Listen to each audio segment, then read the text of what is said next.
दो या दो से ज्यादा जब बनेंगे, two or more persons when they form partnership, the person must be major person of sound mind and not disqualified person. याद है बच्चों?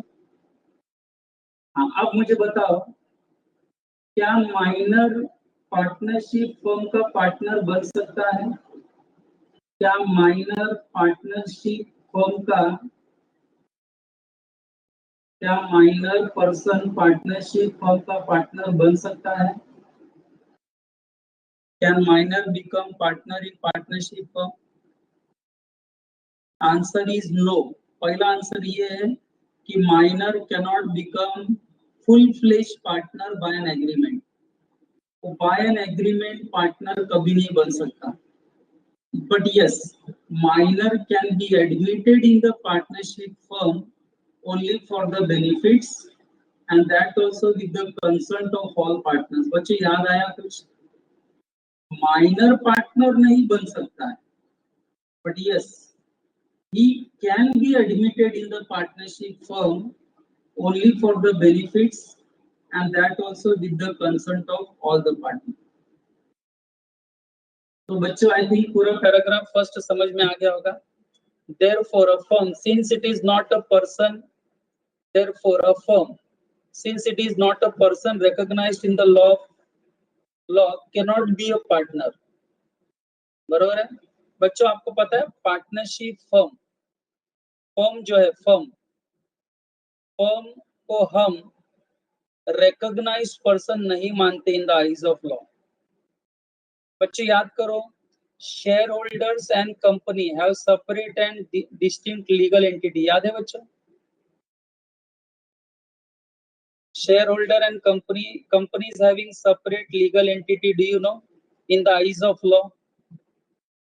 It is having separate legal entity in the eyes of law। But what about partnership firm? क्या partnership firm is a legal entity distinct and separate from its partners? Is it so? No। इसका मतलब बच्चों even partnership firm is not a valid person to form partnership firm। यानी एक partnership firm दूसरे partnership firm में partner नहीं बन सकता। सुना सबने? एक फर्म दूसरे पार्टनरशिप फर्म में पार्टनर नहीं बन सकता, ये सुना सबने? जैसे माइनर पार्टनर नहीं बन सकता पार्टनरशिप फर्म में, वैसे एक फर्म भी पार्टनर नहीं बन सकता किसी पार्टनरशिप फर्म में। तो बच्चा आगे क्या लिखा है? Again minor can not be a partner in firm but with the consent of all partners may be admitted to the benefits of partnership. अब बच्चों दूसरा पैराग्राफ पढ़ो, पॉइंट नंबर 1 का। सबको स्क्रीन दिखाई दे रही है बच्चों? हेलो, स्क्रीन दिख रही है सबको? हाँ बच्चों, अभी जो मैं एसोसिएशन ऑफ टू और मोर पर्सन पढ़ रहा था ना, उसके नीचे एक और पैराग्राफ है, देखो। The partnership act is silent about the maximum number of partners. बच्चों पार्टनरशिप एक्ट जो है वो पार्टनरशिप का मैक्सिमम नंबर ऑफ पार्टनर्स कितने होने चाहिए इसका बात नहीं करता है, वो साइलेंट है। But section 464 of companies act, क्या जबरदस्त इंफॉर्मेशन है, देखो। कंपनीज एक्ट 2013 का एक सेक्शन है 464। बच्चों वो लिमिट रखता है, वो एक लिमिट डालता है कि किसी भी पार्टनरशिप फर्म या एसोसिएशन में 50 पार्टनर्स से ज्यादा लोग, 50 लोगों से ज्यादा पार्टनर्स नहीं बन सकते। यानी maximum limit which is put up by companies act 2013 on number of partners is 50, not more than 50। बच्चों व्हाट अ सरप्राइजिंग इंफॉर्मेशन है। हम पढ़ रहे हैं partnership act 1932, Indian partnership act 1932, but number of partners maximum कितने होने चाहिए ये हमें इंडियन पार्टनरशिप एक्ट नहीं बताएगा, ये हमें कंपनीज एक्ट 2013 बताएगा। बच्चों I want a very quick response from you। Have you understood first element, association of person? सारी चीजें समझ में आई इसमें से? बच्चों मेरा सवाल, आई एम नॉट सेटिस्फाइड, मेरा एक सवाल। बच्चों फर्म का मतलब बता दिया ना मैंने, फर्म का मतलब कलेक्टिव नेम ऑफ पार्टनर्स। बच्चों मेरा प्रश्न, क्या पार्टनरशिप फर्म, क्या एक फर्म दूसरे पार्टनरशिप में पार्टनर बन सकता है? क्या एक पार्टनरशिप फर्म दूसरे पार्टनरशिप फर्म में एज अ पार्टनर बन सकता है? The answer is no. Very good, answer is no. चलो बच्चों, अब दूसरे एलिमेंट पर हम आते हैं बच्चों, जिसके बेस पर पार्टनरशिप फर्म एग्जिस्ट होता है। बच्चों पार्टनरशिप फर्म को एग्जिस्ट करने के लिए दूसरा द मोस्ट इंपॉर्टेंट एलिमेंट, और बच्चों वो है एग्रीमेंट। जो आपको लगता नहीं पार्टनरशिप एक रिलेशन है बिटवीन टू और more persons who have agreed to share profits of business? Agreed मतलब क्या? एग्रीमेंट। बच्चों एग्रीड मतलब क्या? एग्रीमेंट। बच्चों मैं आपसे सवाल पूछूंगा, आपको जॉइंट हिंदू फैमिली मालूम है? जॉइंट हिंदू फैमिली वो एग्रीमेंट से बनती है कि by status? Is it form by agreement और by status? Is it form by agreement और बाय स्टेटस? स्टेटस वो अपने आप वो हो जाता है तैयार, है कि नहीं? बाय लॉ, बाय लॉ अपने आप तैयार हो जाता है। लेकिन बच्चों पार्टनरशिप फर्म जो है, पार्टनरशिप फर्म जिसको हम कहते हैं या पार्टनरशिप कहते हैं बच्चों, it is result of an agreement. And what is agreement? What is agreement? Promise और set of promise forming consideration for each other, offer plus acceptance. याद करो, दो चार लोगों ने मिलकर आपस में ऑफर दिया, चलो यार फर्म बनाते हैं, पार्टनरशिप फर्म बनाते हैं, सभी ने उसे एक्सेप्ट भी कर लिया, बच्चों एग्रीमेंट हो गया कि नहीं? तो बच्चों partnership is a result of agreement, always याद रखना। Without agreement there will be no partnership. Partnership का मेन बेस यही है कि partnership formed by an agreement between two और मोर पर्संस। बराबर है, दो या दो से ज्यादा एक साथ आते हैं, एग्री करते हैं, आपस में एग्रीमेंट करते हैं कि हम बिजनेस करेंगे एंड बिजनेस से होने वाले प्रॉफिट्स को आपस में शेयर करेंगे। तो बच्चों ऑलवेज याद रखो, एग्रीमेंट के वजह से पार्टनरशिप फर्म एग्जिस्ट में आता है। Without agreement it is not possible to form partnership. Okay चलो देखो, रीड करता हूं मैं। Agreement, it may be observe that partnership must be result of an agreement, very important, must be result of an agreement between two or more persons. There must be an agreement, there must be an agreement entered into by all persons concerned. जितने भी लोग बच्चों हैं जो partnership बनाना चाहते हैं, बराबर है, वो सभी पर्सन्स की बच्चों वहां पर कंसल्ट होनी चाहिए। दिस एलिमेंट रिलेट्स टू, अब पढ़ो क्या लिखा है, voluntary contractual nature of partnership. कोई जबरदस्ती नहीं। गिरीश राहुल दोनों ने मिलकर सोचा कि पार्टनरशिप फर्म बननी चाहिए, वॉलंटरी सोचा दोनों ने, एंड दोनों ने वॉलंटरली कॉन्ट्रेक्चुअल नेचर में पार्टनरशिप फर्म बना दी। It is result of an agreement between Girish and Rahul. First the nature of partnership is voluntary and contractual. बच्चों A1 में 4 पार्टनर्स हैं, तो क्या 3 पार्टनर्स ने गिरीश के साथ जबरदस्ती की थी क्या कि आप भी पार्टनर बन जाओ? कोई ऐसा फोर्स था क्या? हेलो बच्चों, पार्टनर बनने के लिए कोई फोर्स नहीं होता, तुमको लगता है तुम्हें पार्टनर बनना है, तुम आ सकते हो। ये वॉलंटरी है एंड कॉन्ट्रेक्चुअल है, बराबर है, it is voluntary and contractual, कोई ऐसा जबरदस्ती नहीं। तो बच्चों आपको दो लाइन यहाँ समझनी है कि हर पार्टनरशिप जो है it is result of an agreement. Without an agreement there exist no partnership. And बच्चों पार्टनरशिप कॉन्ट्रेक्चुअल नेचर के साथ साथ वॉलंटरी नेचर में भी होता है।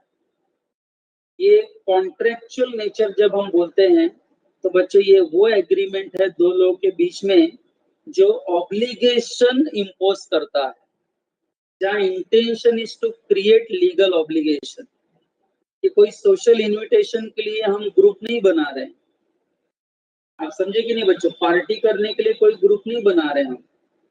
हमारा इंटेंशन है कि ऑब्लिगेशन क्रिएट हो। कॉन्ट्रेक्चुअल नेचर का मतलब क्या, कि हम जब दो लोग एग्रीमेंट कर रहे हैं पार्टनरशिप बनाने का, तो हमारा जो एग्रीमेंट है वो कॉन्ट्रेक्चुअल नेचर में होना चाहिए। मतलब एक दूसरे के ऊपर बाइंडिंग होना चाहिए, बाइंडिंग होना चाहिए। और सबसे बड़ी बात, पार्टनर बनाने के लिए आपके ऊपर कोई फोर्स नहीं है। Next paragraph, an agreement from which relationship or partnership arise may be expressed।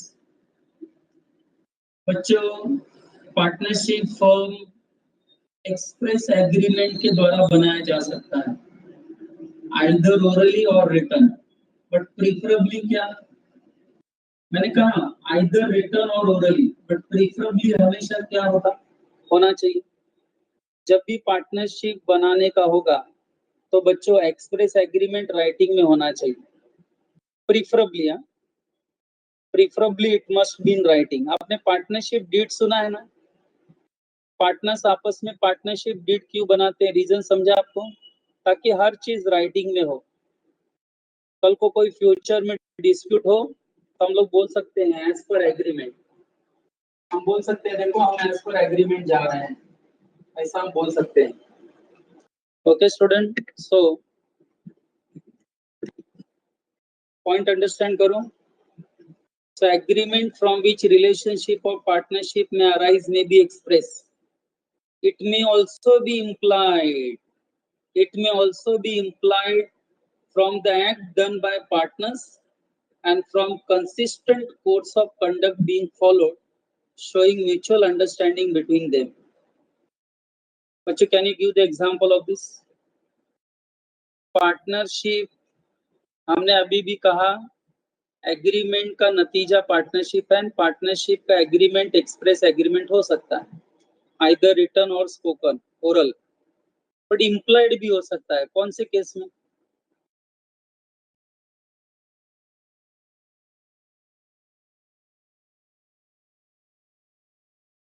Yes, क्या हो सकता है यहाँ? Anyone?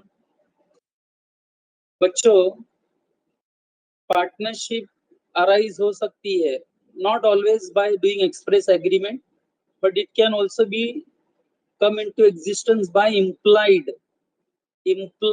act of the partners। उनसे भी हमको पता चल जाएगा कि हाँ बच्चों यहाँ पर पार्टनरशिप एग्जिस्ट करती है। बच्चों वो है लॉ ऑफ एजेंसी। सुनो ठीक से, अगर आपको कहीं पता चला कि 3 लोगों के बिहाफ पर एक जन काम करता है, यानी एक का काम करना मतलब एज गुड एज 3 लोगों का काम करना, तीनों के बिहाफ पर एक व्यक्ति काम करता है, या सभी मिलकर एक कॉमन बिजनेस में काम करते हैं जिसको म्यूचुअल एजेंसी कहते हैं, तो बच्चों वहां अपने आप एजम्पशन कर लेने का कि यहाँ इन लोगों के बीच में कॉन्ट्रैक्ट एग्जिस्ट है, यहाँ पर पार्टनरशिप है, इम्प्लाइड पार्टनरशिप है, यहाँ एग्रीमेंट बनाने की गरज नहीं है। बराबर है बच्चों? मैं आता हूँ वो पॉइंट पर, लास्ट में है वो, लास्ट में लिखा है देखो, इट में बी ओरल और इन राइटिंग, यानी ज्यादा उन्होंने ध्यान एक्सप्रेस एग्रीमेंट पे ही दिया। तीसरा बच्चों, पहले 2 पॉइंट समझ में आ गए, एसेंशियल एलिमेंट्स, यानी बिना एग्रीमेंट के पार्टनरशिप नहीं हो सकता, फिर चाहे वो एग्रीमेंट एक्सप्रेस एग्रीमेंट हो या इम्प्लाइड हो, doesn't matter, agreement is must, that is the must criteria for creation of partnership. फिर वो एग्रीमेंट चाहे ओरल हो, चाहे राइटिंग में हो, चाहे इम्प्लाइड हो, डजंट मैटर, एग्रीमेंट होना जरूरी है। तीसरा बच्चों, आपको याद होगा तो सेक्शन 4 पढ़ते समय हमने क्या पढ़ा? Partnership is a relation between persons who have agreed to share profits of business, profits of business. यानी तीसरा एसेंशियल एलिमेंट क्या है? टाइप करो, एसोसिएशन ऑफ पर्सन। एग्रीमेंट के बाद तीसरा एसेंशियल एलिमेंट क्या है? पार्टनरशिप है। ये प्रूव करने के लिए बच्चों बिजनेस का एग्जिस्ट होना जरूरी है। बिजनेस करने के लिए दो या दो से ज्यादा लोग साथ में आने चाहिए बिजनेस करने के लिए। एंड बच्चों सिंपल भाषा में अगर मैं बिजनेस बोलूं तो बिजनेस मतलब any commercial activity done with intention of making profit. Am I right? Business मतलब कोई भी कमर्शियल एक्टिविटी जिसका इंटेंशन प्रॉफिट करने का हो, क्या मैं उसको बिजनेस बोल सकता हूँ? एनी कमर्शियल एक्टिविटी जिसका इंटेंशन प्रॉफिट करने का हो उसको हम बिजनेस बोल सकते हैं कि नहीं बच्चों? क्या लगता है? 3 बार बोला मैंने। तो बच्चों तीसरा क्राइटेरिया क्या है? I think you understood. तीसरा क्राइटेरिया ये है बच्चों, तीसरा क्राइटेरिया ये है कि पार्टनरशिप फर्म एग्जिस्ट है या नहीं है, ये देखने के लिए बिजनेस का होना बहुत जरूरी है। एंड बिजनेस मतलब commercial activity with the intention of making profit. चलो नोट्स पढ़ता हूँ, देखो क्या लिखा है। Business in this context we will consider two propositions. हमें दो चीजें देखनी है। First, there must exist business. पहली बात तो बिजनेस होना चाहिए। एंड दूसरा, बिजनेस होने का इंटेंशन ये है कि प्रॉफिट कमाना है। बिजनेस लोग डालते ही हैं किस लिए? ताकि प्रॉफिट कमाया जाए। ये दो चीजें होनी ही होनी चाहिए। तो ही बच्चों उस एसोसिएशन को हम पार्टनरशिप बोलेंगे, नहीं तो पार्टनरशिप नहीं बोलेंगे। चलो देखो, in this context we will consider two proposition. First, there must exist a business. For the purpose the term business include. बच्चों बिजनेस का मतलब क्या? Every trade. ट्रेड याद है ना बच्चों? Buying and selling. Trade, occupation and profession. Top याद रखो, top top, TOP। Trade, occupation, profession. Trade, occupation, profession. बच्चों कोई ट्रेड करता है, बाइंग एंड सेलिंग गुड्स, मान लेने का बिजनेस कर रहा है। कोई ऑक्यूपेशन कैरी करता है, जैसे कि वकील हो, अपना ऑक्यूपेशन कैरी करता है। जैसे कोई एक्टर हो बच्चों, फिल्म प्रोड्यूसर हो, डायरेक्टर हो, मैजिशियन हो, या डॉक्टर हो बच्चों। Profession, occupation and profession normally they are one and the same. बरोबर है? तो ऐसे लोग जो कोई ट्रेड कर रहे हो, कोई ऑक्यूपेशन कैरी कर रहे हो, या कोई प्रोफेशन कर रहे हो, मान लेने का कि वो बिजनेस कर रहे हैं। The existence of business is essential. Business का होना जरूरी है।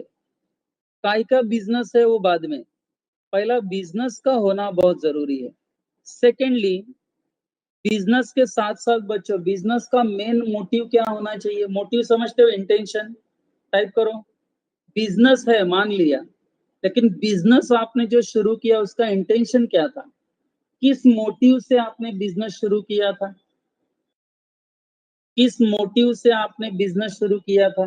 पढ़ाई के लिए मेहनत तो सब करते हैं, लेकिन स्मार्ट स्टडी कौन करता है? प्री एग्जाम ऐप के साथ बनाइए अपनी तैयारी super smart. Pre exam app देता है वाइड रेंज के एग्जाम्स की तैयारी, जैसे JEE, NEET, CAT, CA foundation, CS seat, banking, railway, SSC MBA entrance, SYJC com, TYB com और भी बहुत कुछ। Chapter wise tests and mock tests, detailed performance analysis, और अब तैयारी होगी एकदम परफेक्ट। कहीं भी कभी भी पढ़ाई करें। और एक विशाल क्वेश्चन बैंक आपकी तैयारी को बनाए आसान। इंस्टेंट इवैल्यूएशन से तुरंत जानिए अपनी परफॉर्मेंस और पाएं पर्सनलाइज्ड फीडबैक। तो अब देरी किस बात की? प्री एग्जाम ऐप डाउनलोड करें और अपने नाम से रजिस्टर्ड करें और एक विशाल क्वेश्चन बैंक बिल्कुल फ्री और अपनी सफलता की कहानी लिखें। लिंक डिस्क्रिप्शन में है।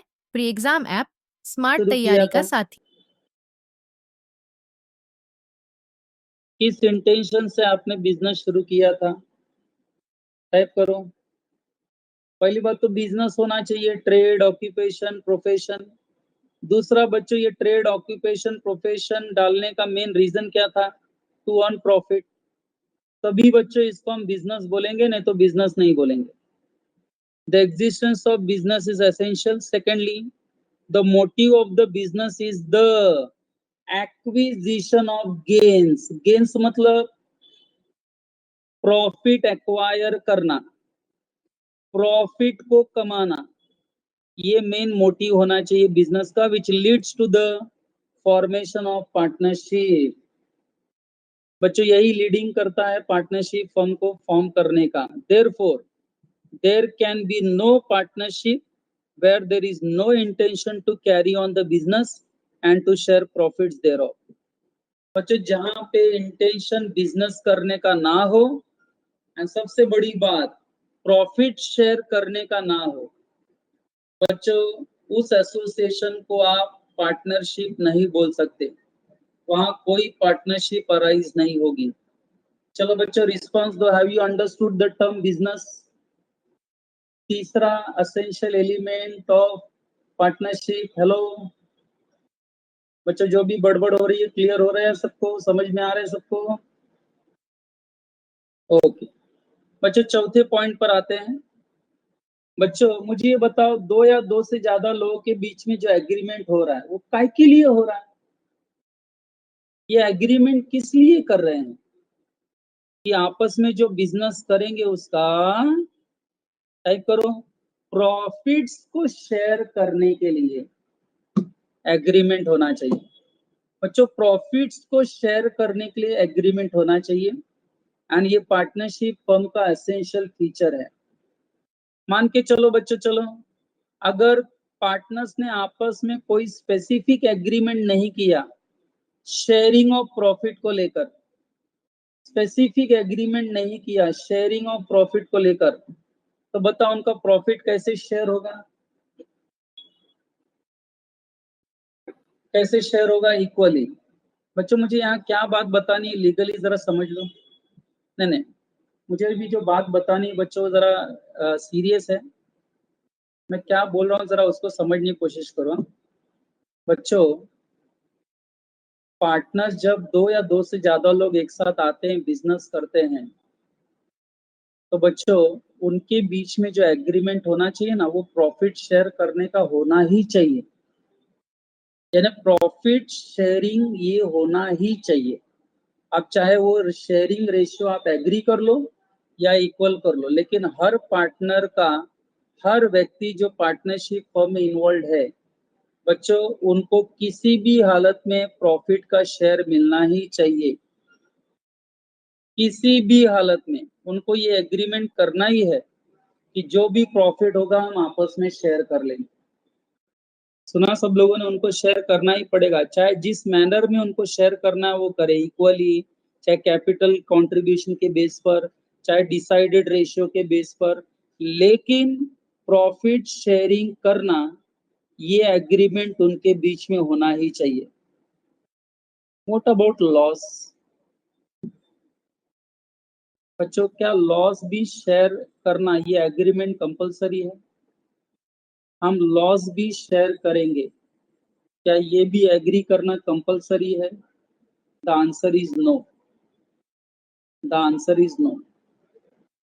बच्चों पार्टनर्स लॉस को लेकर एक स्पेशल एग्रीमेंट कर सकते हैं. कैसे एग्रीमेंट कर सकते हैं?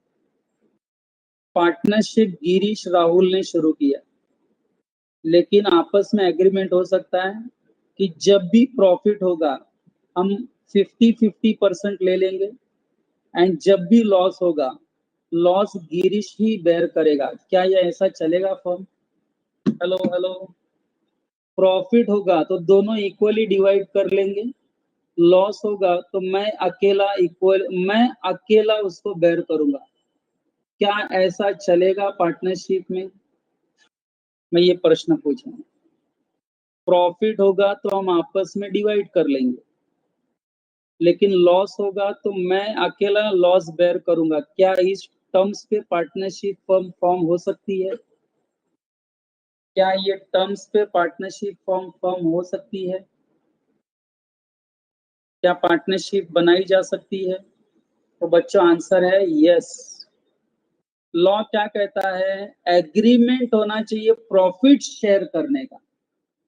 लॉस शेयर करने का एग्रीमेंट नहीं भी होगा तो भी चलेगा, लॉस शेयर करने का एग्रीमेंट नहीं भी होगा तो भी चलेगा।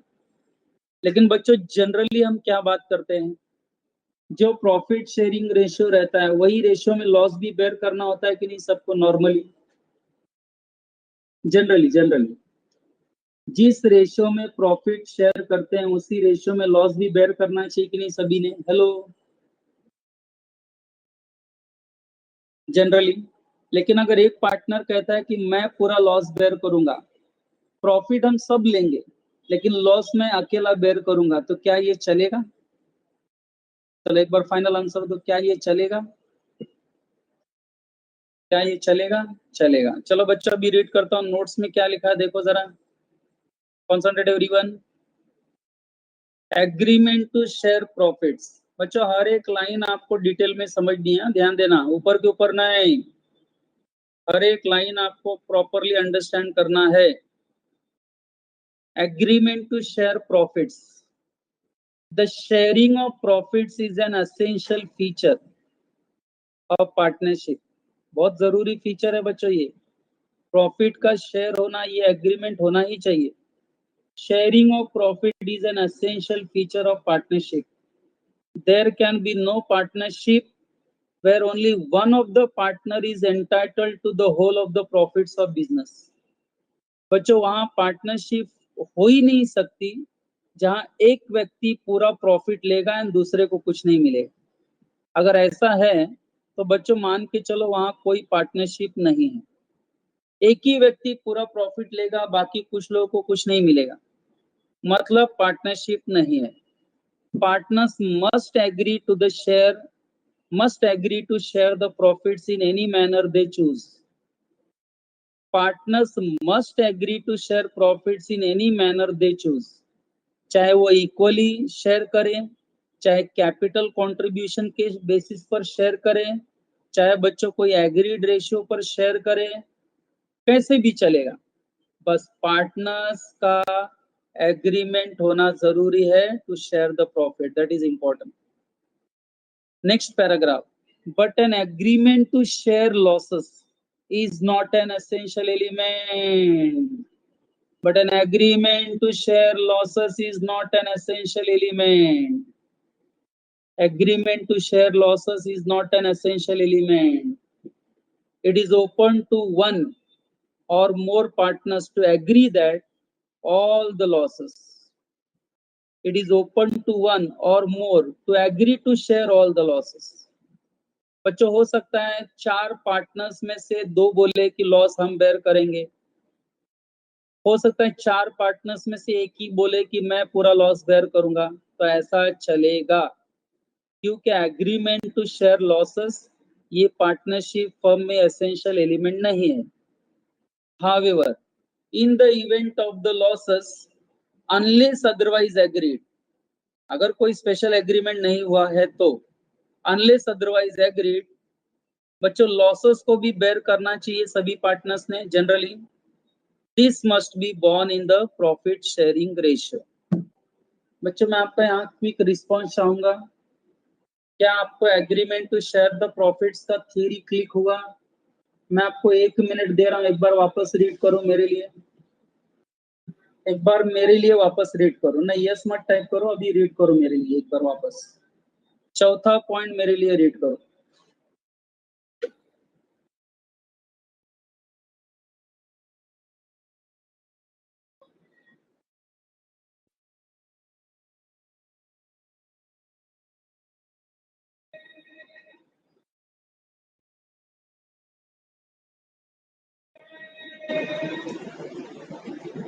एसेंशियल एलिमेंट क्या है बच्चों, एग्रीमेंट टू शेयर प्रॉफिट या agreement to share loss? What is essential element? तो agreement to share loss is not essential element, right to understand. वो चाहे जैसे भी कर सकते हैं, बट प्रॉफिट सब में शेयर होना ही चाहिए, कितना वो इम्पोर्टेंट नहीं है, लेकिन प्रॉफिट सब में शेयर होने वाला एग्रीमेंट होना ही चाहिए, बराबर है, उसी को हम पार्टनरशिप कहेंगे। बच्चों कुछ एग्जांपल्स हैं, let us read 1 2 3 examples. Example पढ़ के फाइनलाइज करते हैं कि एक्चुअली इनको बोलना क्या है एग्जाम्पल में। ठीक है बच्चों, इनको एग्जाम्पल पढ़ के हम फाइनलाइज करते हैं। Co-owners who share amongst themselves the rent divided from piece of land. बच्चों पीस ऑफ लैंड समझते हो, plot of land. Hello hello, आवाज आ रही है बच्चों? हेलो। हाँ बच्चों, अभी मैं एक क्वेश्चन पूछता हूँ, आंसर दो। बच्चों वसई में ना 2 एकड़ जमीन है, प्लॉट है, प्लॉट जमीन, वो मेरे फादर के नाम पे है। लेकिन बच्चों मेरे फादर के डेथ के बाद वो प्रॉपर्टी मेरे एंड मेरे बड़े भाई के नाम पे हो गई कि नहीं? तो आप बताओ, एक जमीन के कितने ओनर्स हैं? पिताजी के डेथ के बाद अब उस जमीन के कितने ओनर्स हैं? 2 ओनर है कि नहीं? गिरीश सर और गिरीश सर के बड़े भाई। तो बच्चों आप हम दोनों को एक प्लॉट का 2 मालिक है कि नहीं, 2 ओनर है। तो आप हमें किस नाम से बुलाओगे? नया नाम क्या है हमारे लिए? हम दोनों को मिलाकर आप क्या बोलोगे कि ये दोनों जमीन के क्या हैं? टाइप करो, ये दोनों इस जमीन के क्या हैं? दोनों इस जमीन के क्या हैं? को ओनर्स। क्या क्या बच्चों? को ओनर, जॉइंट ओनर्स भी वर्ड चलेगा, वेरी गुड। को ओनर्स बोलो, जॉइंट ओनर्स बोलो, one and the same.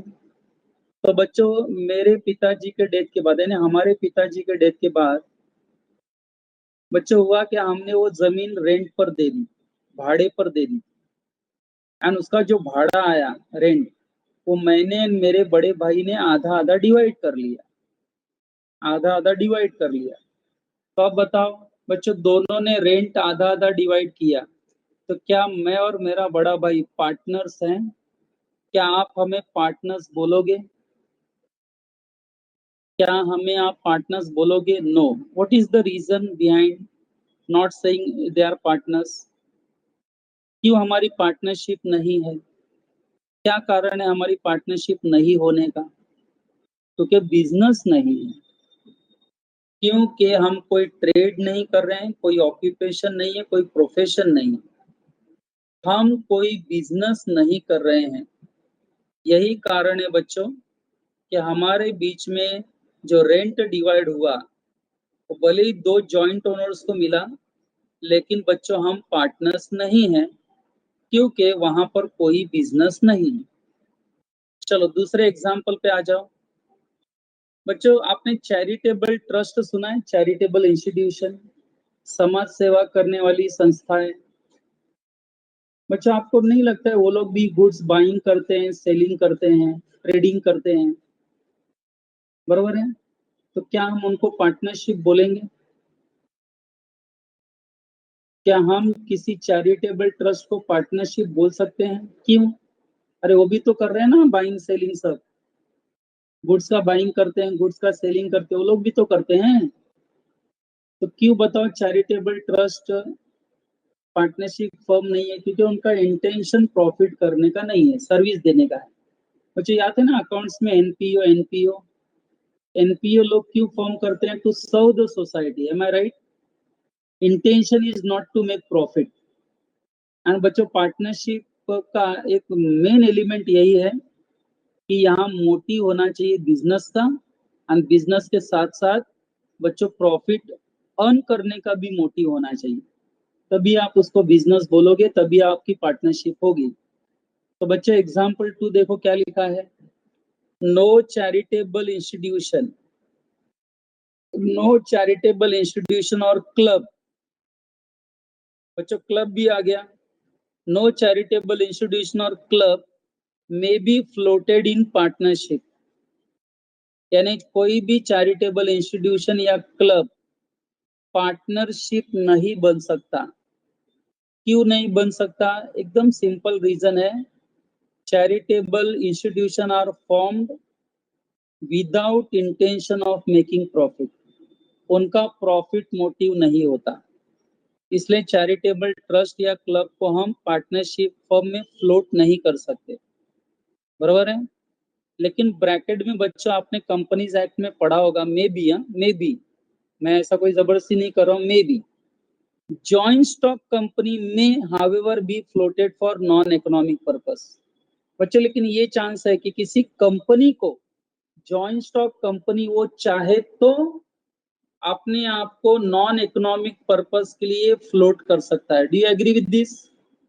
Company का भी इंटेंशन प्रॉफिट करने का ही होता है, लेकिन अगर कोई कंपनी चाहे कि हम अपना प्रॉफिट मोटिव नहीं करना चाहते, ओनली बिजनेस करना चाहते हैं, हमें अपना प्रॉफिट मोटिव नहीं रखना है, तो भी बच्चों वो कंपनी कंपनी ही रहेगी। बराबर है?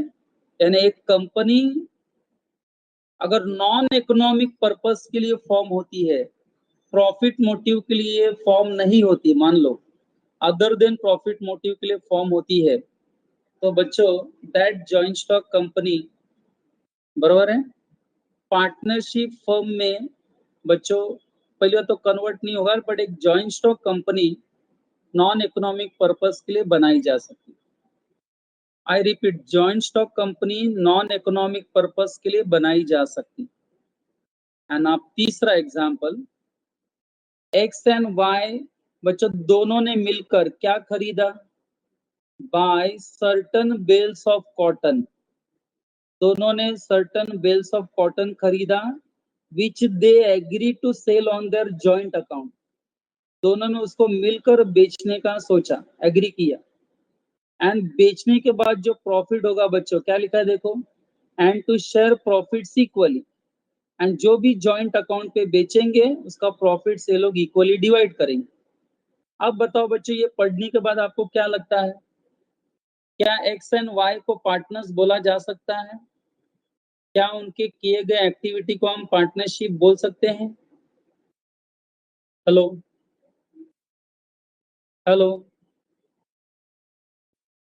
बच्चों, इतना पढ़ने के बाद क्या लगता है, क्या एक्स एंड वाई पार्टनर्स हैं? क्यों पार्टनर्स हैं बच्चों? क्योंकि ट्रेड किया है उन्होंने, देखो बाइंग किया है एंड सेल भी किया है, मतलब ट्रेड हुआ है, बिजनेस है, इंटेंशन प्रॉफिट करने का है, इंटेंशन प्रॉफिट करने का है, आपस में प्रॉफिट को इक्वली शेयर करने का भी एग्रीमेंट है। तो बच्चों सारे एलिमेंट्स यहाँ दिख रहे हैं, दो या दो से ज्यादा लोग भी हैं, दोनों के बीच में एग्रीमेंट भी है, बिजनेस भी है, शेयरिंग ऑफ प्रॉफिट भी है, सारे एलिमेंट्स मुझे नजर आ रहे हैं। इसलिए बच्चों यहाँ हम बिना ही रोक टोक के बोल सकते हैं कि एक्स एंड वाई बिजनेस कर रहे हैं, इनकी पार्टनरशिप है, and X and Y individually partners है। तो बच्चों फाइनली आंसर क्या, in this circumstances X and Y are partners in respect of such cotton business, such cotton business। बच्चों 4 एलिमेंट्स मैंने अब तक आपको लेक्चर में पढ़ा दिए। अब 5वां बच्चों मैं नेक्स्ट लेक्चर कवर करूंगा। आज के लिए इतना काफी है, थियरी लेक्चर चल रहा है, बराबर है? मैं 10-15 मिनट थोड़ा जल्दी छोड़ रहा हूँ लेक्चर को। बच्चों अभी रीडिंग स्टार्ट कर दो, एंड संडे को 100 मार्क्स का जो पेपर है बच्चों, उसमें मैं सेल ऑफ गुड्स एक्ट भी बोला था कि नहीं आपको? हेलो हेलो संडे के 100 मार्क्स के पेपर के लिए क्या पोर्शन बोला था मैंने? Indian Contract Act and Sale of Goods Act, और भी कुछ बोला था शायद, कंपनीज एक्ट भी बोला था। कितने टॉपिक बोले थे 100 मार्क्स के लिए? अच्छा, कंपनीज एक्ट भी है ना, हाँ 3 टॉपिक याद रखो, हाँ? Indian Contract Act, Sale of Goods Act, and बच्चों कंपनीज एक्ट। संडे को 100 मार्क्स का पेपर सबको अटेम्प्ट करना है, प्रैक्टिस सेशन एक तरह से प्रैक्टिस है आपके लिए। ओके, चलो नेक्स्ट लेक्चर मिलते हैं।